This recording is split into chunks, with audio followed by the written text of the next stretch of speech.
I didn't bother to stand when Marlene, the HOA president, slammed her palm on the folding table and told me my sister was trespassing on association property.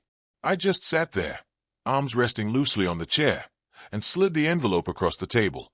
She ripped it open like she was about to read out some damning piece of evidence against me, then froze halfway through the first page. Her lawyer leaned in to look, blinked twice, and his face lost all the smug pink in it. The words United States Marshal Service were printed in bold across the top, along with my sister's name and her federal credentials. Marlene's mouth shut so fast I could hear the click of her teeth. I didn't say a word. I didn't need to. I hadn't moved to this little mountain subdivision for fireworks. The opposite, actually. My wife and I had been looking for a quiet place to land after my retirement, something away from the noise and politics of the city. We found it here, an old cedar-sided house on 3 acres at the end of a gravel road, tucked between tall pines and a narrow creek. The kind of place where you know the sound of your own wind chimes and the smell of the soil after rain. The kind of place where you can work in the yard all afternoon without hearing a car pass. We bought it outright, no mortgage, and I figured we'd just live quietly, wave to the neighbors, and keep to ourselves. The HOA seemed harmless at first, a small board, a quarterly newsletter, the occasional email about snowplowing or road maintenance. I didn't bother much with meetings. I wasn't looking for new friends, and I've always believed the less you ask from a homeowners association, the better your chances of staying out of their crosshairs. I mowed when I felt like it, kept my driveway clear, paid my dues, and minded my own business. That worked for about 6 months. The first notice came taped to my front door. Not mailed, not slipped politely into the mailbox, taped right over the glass like a repossession sign. It said my recent visitor was not registered with the HOA and therefore not permitted to access common property. The visitor in question was my sister, who had stayed the weekend to help my wife recover from knee surgery. Apparently, she'd parked her SUV near the community mail shed, and this alone was grounds for an official warning. I called the number on the letter, expecting maybe a simple misunderstanding. Marlene answered. The conversation lasted 4 to 7 seconds. She informed me, in a tone dripping with self-importance, that unregistered visitors are subject to removal, and that rules apply to everyone. When I asked her to point me to the section of the bylaws that gave the HOA authority over my guest list, she told me to read the packet and hung up. I did read the packet. Twice. Nothing in it gave them the authority to ban guests from my private property. There were vague lines about common areas and safety concerns, but nothing close to what Marlene claimed.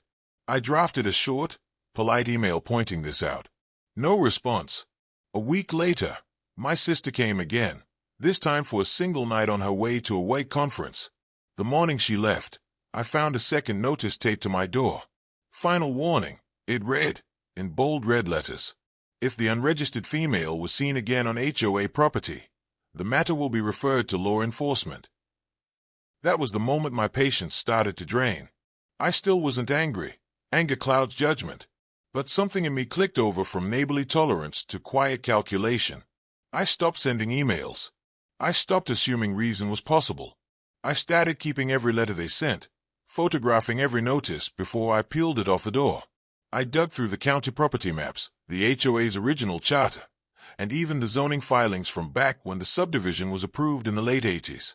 I learned exactly which easements were public, which were private, and which, critically, didn't fall under HOA jurisdiction at all. Somewhere in that digging, I mentioned the situation to my sister over the phone.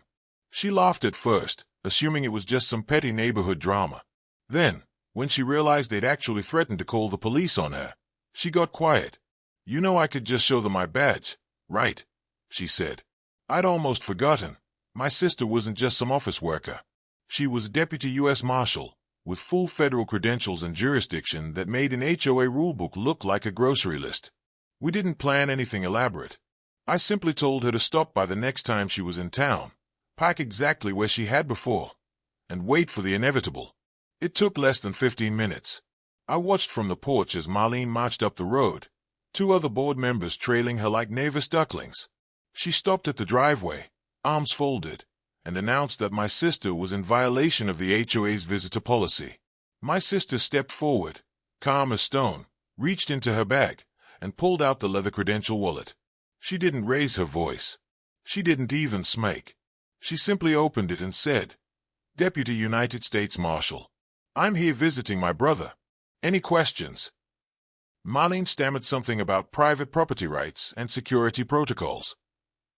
My sister asked her if she was accusing a federal officer of trespassing in the course of a lawful visit.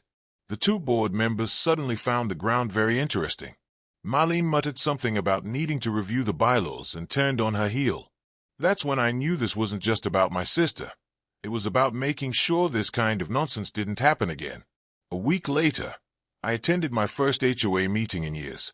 I brought copies of the subdivision's original plat map, the county's jurisdictional boundaries, and a printed statement from my sister's office confirming her visit had been lawful, appropriate, and none of the HOA's business. I didn't raise my voice. I didn't argue. I simply slid the documents across the table and told them that any further attempt to interfere with access to my property, by my sister or anyone else, would be considered harassment and reported directly to the county sheriff. Marlene didn't meet my eyes for the rest of the meeting. Things changed after that. No more notices taped to the door. No more whispered conversations when I walked past the mailbox.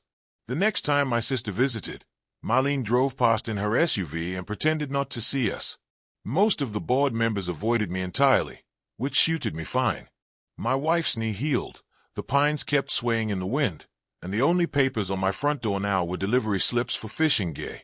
I've heard they're still running the HOA, though a couple of board members resigned not long after that meeting. Maybe they decided volunteer neighborhood politics wasn't worth tangling with federal law enforcement. Or maybe they just didn't like the taste of their own medicine. Either way, it's quiet again, and quiet is exactly why I came here.